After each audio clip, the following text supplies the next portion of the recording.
Hiya Helen and Pete, you'll have to excuse me. What happened was that yesterday I had written you out like quite a long email to try and explain, the sort of explanation that I thought Menson would appreciate the finer points of.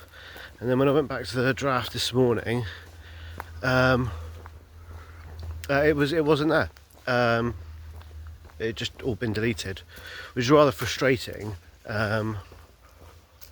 Because I'd used so many kind of like little 5-minute gaps to fill it out. So yeah, in response to what you were saying, the crucial phrase to remember is the crucial part of that information is 30 years ago. That's the critical piece of information. The pub was rough 30 years ago. So the comparison that we'll use, and I think Peter you'll like this, the comparison that we'll use is Bethnal Green. So we're going to go back in time 30 years to the year 1995, and I've got a house for you. It is a 2-bedroom terrace house in Bethnal Green, and I am going to offer it to you for £40,000. 2-bedroom house, Bethnal Green, £40,000.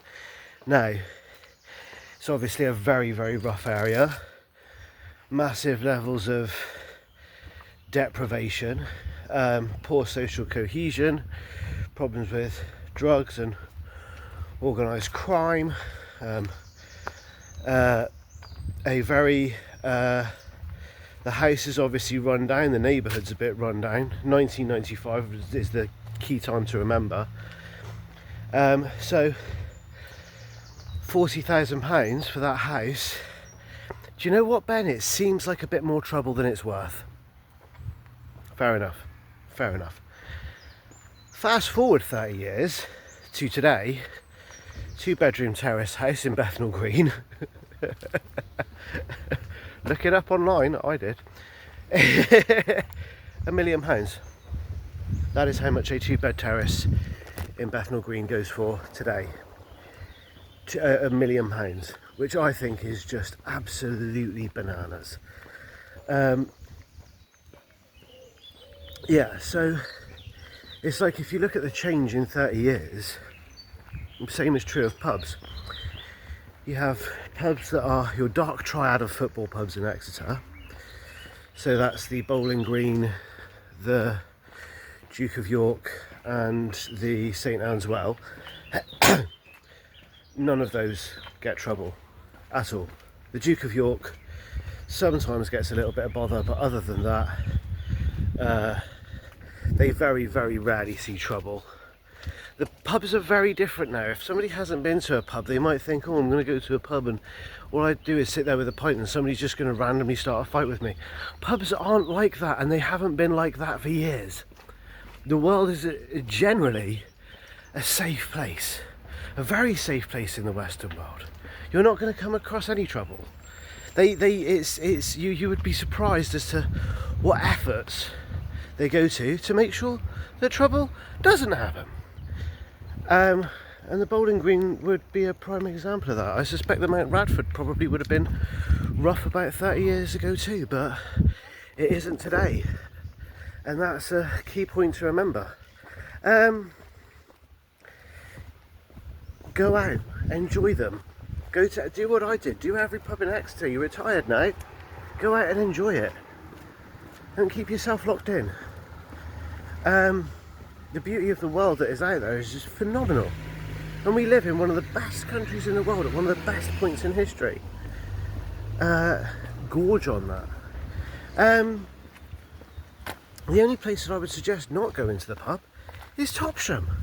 Topsham is horrible, and the reason why Topsham is horrible is because again, we'll use a London example. We'll say Notting Hill. I was trying to think of a North London example, but which would have been helpful for Peter, but I'm pretty sure both of you will know this. So Notting Hill, you look at it in the 1960s, right? And it was bedsit land. So really cheap property. Who's going to come and live there? Well, you're going to get immigrants, students, washouts, drunks, artists, people who are generally impoverished, and that poverty engenders a type of creativity that comes with it.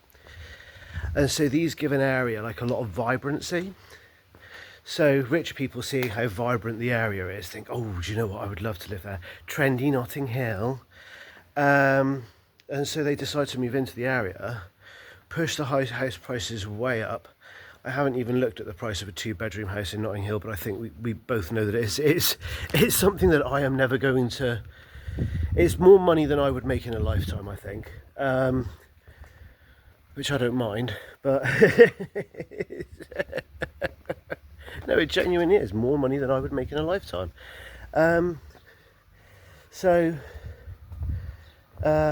Yeah, so because Notting Hill is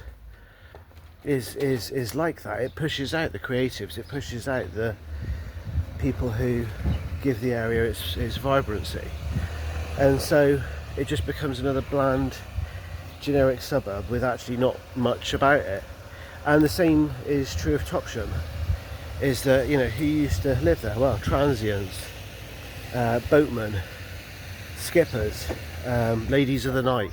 And if you go into the lighter inn, they have all the stories of all the stuff that used to happen in Topsham, and it used to be a proper little sass town.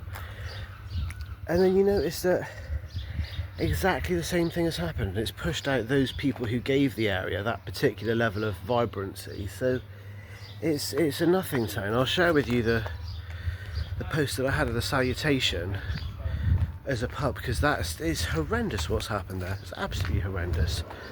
And then you say, right, okay, so I mean, I suspect your daughter will probably say the same thing about Brighton. And yeah, so the woman from Exmouth, I believe her name is Val, she came to the Taunton one. She was like a nice woman. She's moved down from London, pushing the house prices up in Exmouth. I didn't say that, don't I? Yeah, so, my job. Yeah, what I do for a job is on race days at Newton Abbot, I have to close off 2 ends of the cycle path that's at the back of the track for reasons of equine safety, so that we wouldn't have people nipping along that particular path, because that path is like right next to the track. So you wouldn't have people there with like dogs or bikes, or somebody going past on an electric scooter at 80 mile an hour with high vis lycras on, because it's obvious what that's going to do to a horse. So I close it off, and that's what I have to patrol all afternoon. It's a couple of miles away from anywhere. Really peaceful. It's better than any psychiatrist. It's beautiful. And yeah, it's just lovely. It's a really good job. I don't think I could have asked for a better job. Yeah, I've yet to see the Orange T-shirt Brigade come on and try and give me any problems.